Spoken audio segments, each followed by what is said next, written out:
Este vídeo tratará de cómo controlar un LED desde el User Space de Linux. Entonces se verá cómo se puede encender, cómo se puede apagar un LED y esta vez será sin programar nada. El hardware que voy a utilizar es una tarjeta BeagleBoard, esta es su página web, concretamente la BeagleBone Black. ¿No? Hay varios modelos diferentes y este es el mío. Entonces, la página nos ofrece cierta información y como punto interesante vemos que este es el procesador, que es del fabricante Texas Instruments y este es su nombre, la M335X. Vale, en este procesador corre Linux embebido. Bien, cuando me compré yo la tarjeta, el software, es decir, el Linux, viene ya corriendo en el procesador, entonces no tienes que preocuparte en ese momento de cargar un kernel o cargar un file system, porque eso ya está. Es conectarla y te conectas por terminal y puedes comenzar a hacer cosas. Bien, entonces, el LED con el que voy a trabajar aquí es concretamente este superior, donde pone User LEDs D20. Es este. Bien. Entonces, para comenzar a trabajar con esta tarjeta necesito dos cosas. La primera es alimentarla. Y aquí se puede hacer de dos maneras. O bien se puede conectar este cable, que es un mini USB, el otro lado es un USB tipo A para el PC y recibe alimentación de aquí, o podríamos utilizar un cable específico para la alimentación y este no lo tengo. Vale, y lo segundo es, voy a utilizar este cable de aquí, llamado cable FTDI, que por un lado el que va conectado a estos pinchos de aquí, a este conector J1 de la tarjeta, tiene esta forma el cable, y al otro lado es un USB que irá conectado al laptop. Gracias a este cable podemos comunicar el laptop con el procesador a través del puerto serie.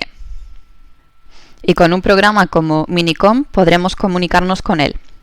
Bueno, los pasos más o menos que voy a dar en este vídeo ya los resumí hace unos días en una página que he comenzado a escribir.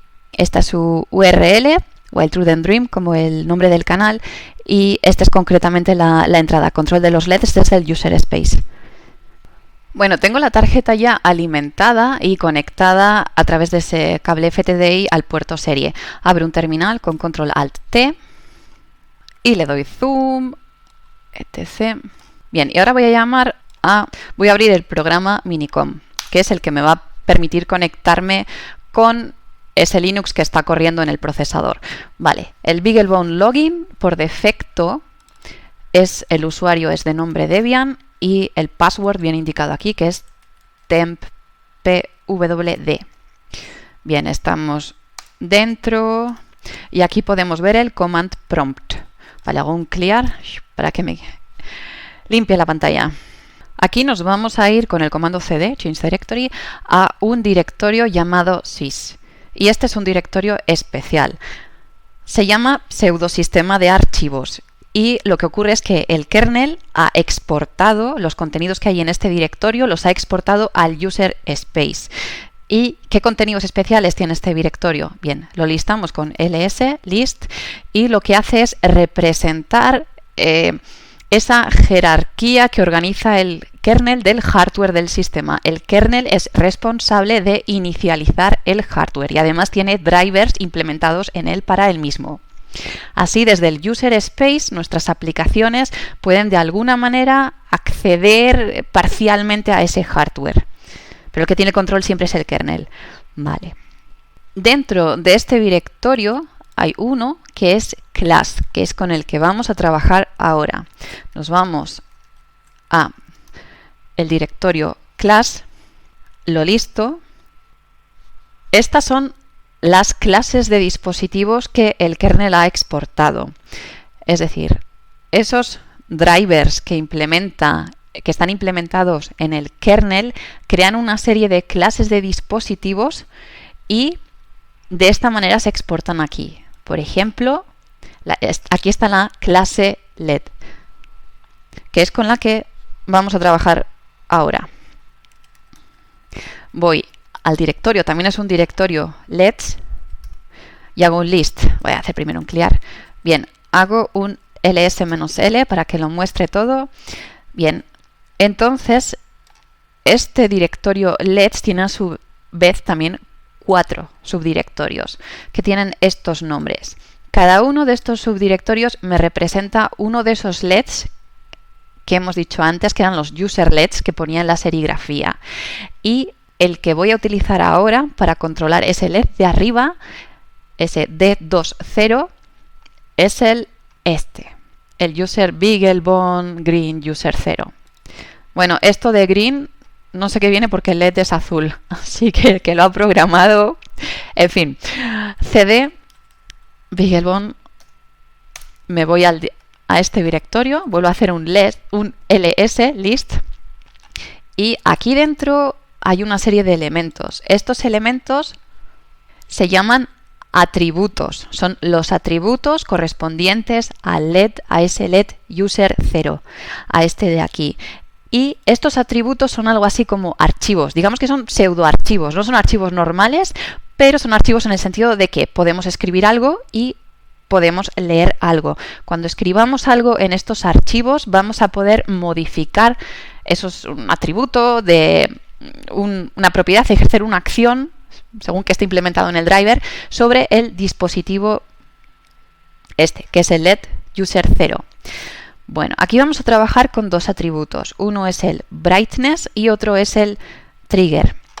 El más sencillo de entender es el brightness, que debería controlar el brillo de un LED.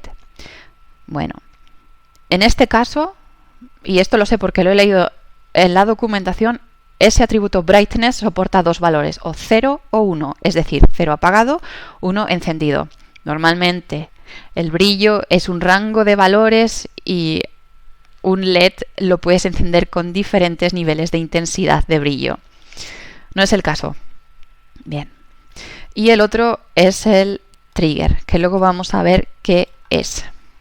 Bien, al inicializar la tarjeta, porque todavía no he hecho absolutamente nada, veo que ese LED con el que voy a trabajar ahora, el D20, el de arriba, está parpadeando. Bien, el kernel, que es el que ha inicializado el hardware, entre otras cosas este LED, tiene un driver, y este driver por defecto ha activado un valor para el atributo trigger, ¿vale? Y ese valor, bueno, lo sé, pero lo vamos a mirar ahora, es un valor heartbeat. Es como el LED tiene que parpadear con la cadencia del latido de un corazón, algo así, por eso se llama heartbeat. Bien, este atributo, como he dicho, es un pseudo archivo. Entonces, con CAT puedo mostrar sus valores, pero voy a empezar por el de brightness para entenderlo mejor, ¿vale? Que es más sencillo. Bien, con cat mostraría el valor de brightness, que es un 0, es decir, apagado. Esto no es estrictamente cierto porque el LED está parpadeando continuamente, pero está parpadeando porque este trigger tiene un valor. Bien, voy a ver cuál es el valor del trigger. Y bueno, aquí hay dos temas. Uno es que nos ha mostrado varias cosas y otro es que el Minicom, este programa para hablar con el terminal de serie del procesador, nos ha cortado la línea. Lo sé porque aquí deberían aparecer más cosas.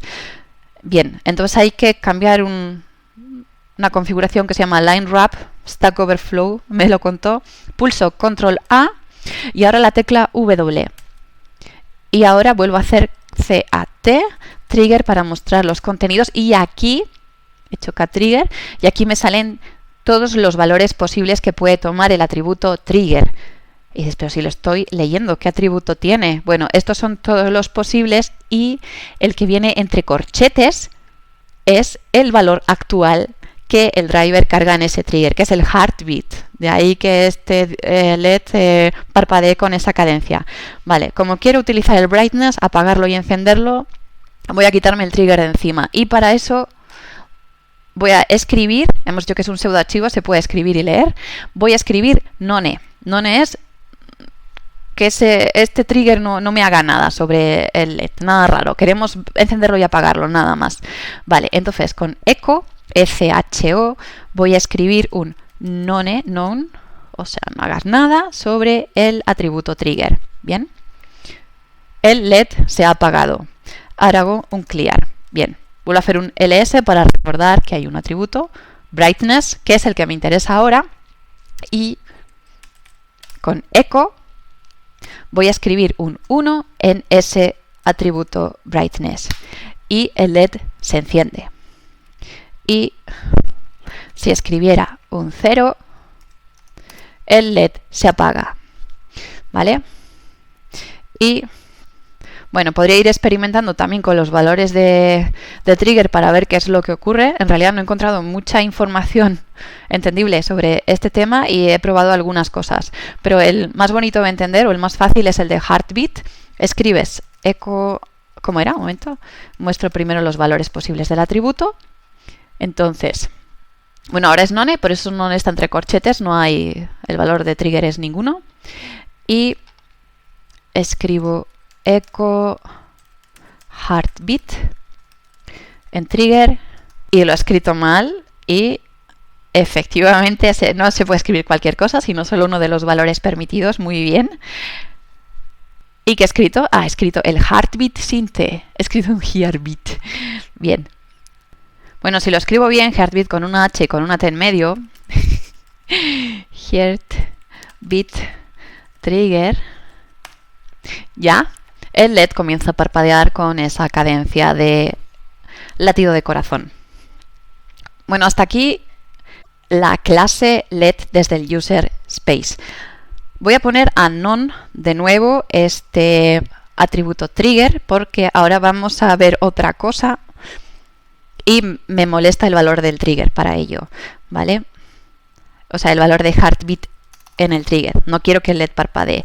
Escribo none en trigger y el LED está apagado. Perfecto. Ahora voy a hacer un clear. Bueno, ahora voy a utilizar algo que se llama el interfaz de GPIO, de GPIOs, del System File System. Es algo que la documentación del kernel de Linux, en la oficial, en la buena, en la de verdad, dice que está deprecated, algo así como obsoletado, y en teoría debería evitarse su uso. ¿Qué es lo que ocurre? Que se sigue utilizando mucho porque es muy sencillo de utilizar, muy intuitivo y no todo el mundo utiliza las nuevas versiones de kernel, sino que a veces se trabaja con kernels un poquito más viejos. Vale, entonces aquí está esa documentación de kernel, el kernel.org, y aquí en rojo nos dice está deprecated. Bien, entonces en teoría hay que evitarlo un poco, pero es bastante práctico conocerlo. Bien, salimos de aquí, nos vamos para arriba, salimos de la clase LED y debajo de sysclass vuelvo a hacer un ls. Y aquí hay una clase que es GPIO. Me voy aquí y hago de nuevo un ls. Esta es la que en teoría está deprecated, obsoletada, pero las personas que mantienen, que renuevan el kernel, saben que esto se sigue utilizando, entonces se sigue manteniendo, solamente para mantener la compatibilidad con kernels de versión más vieja, pero en teoría debería evitarse. Bueno, entonces ese LED lo podemos encender y apagar, o lo encendemos y apagamos a través de un GPIO. Y ese GPIO tiene también su representación debajo, en el user space, bajo este subdirectorio. Entonces, primero vamos a ver el esquemático para ver qué GPIO tenemos que activar. Bueno, este es el esquemático en PDF que te lo puedes descargar de la página y ahora hay que buscar la página de los LEDs. Aquí está. Bueno, hemos visto antes sobre la tarjeta que hay 4 LEDs y vamos a trabajar con el que la serigrafía pone D2.0 y concretamente es este, el user 0. Entonces ahora tenemos que saber a qué GPIO pertenece, a quién está conectado ese user 0. Bueno, marcamos esto y es lo que voy a buscar y me quiero ir exacto al pin del controlador, que es este. Seguimos la línea, le doy zoom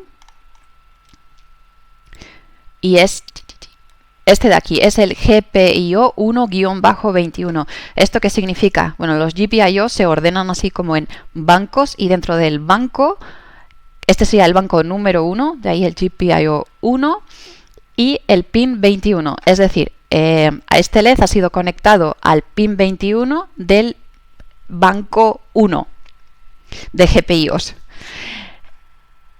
Y ya, ¿y cuál es este LED? ¿Cuál es este GPIO de todos estos? Pues es que la representación que tiene aquí en el User File System es otra numeración. Entonces he buscado un poco y en la página del fabricante de Texas Instruments, en un foro, he encontrado cómo se calcula este número. Bien, lo he escrito también aquí en la página web en la que he relatado el ejercicio. Y se calcula así: el número de GPIO que te sale en el user space de Linux es el número del banco, es decir, el 1 multiplicado por 32 más el número del pin de GPIO. Entonces será banco 1 por 32 más 21 es el 53.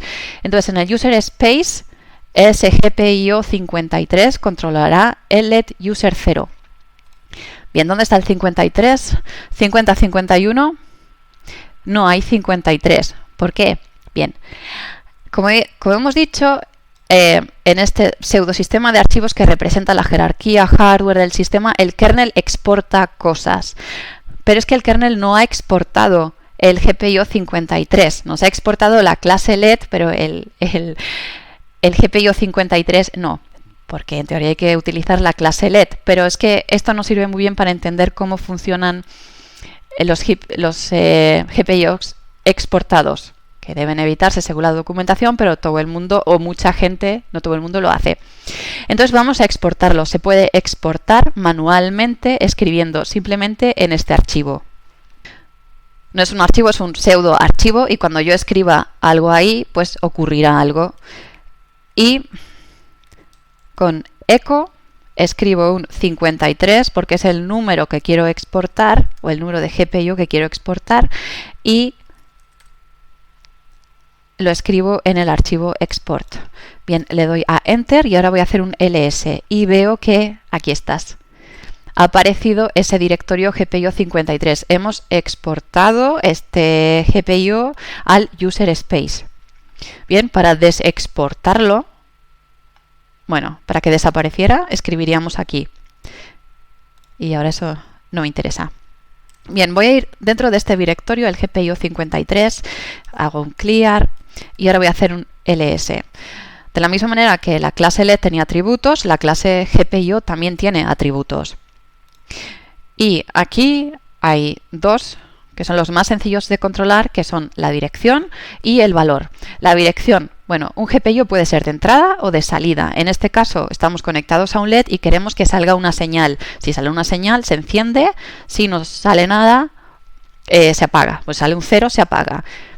Y el valor, que sería un 0 o un 1. 0, LED apagado, 1, LED encendido.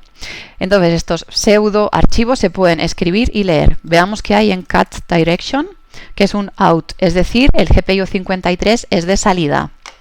¿Vale? Podríamos escribir in, que no tendría ningún sentido porque tenemos conectado un LED, pero eso, si escribo un in, sería que ese GPIO es de entrada.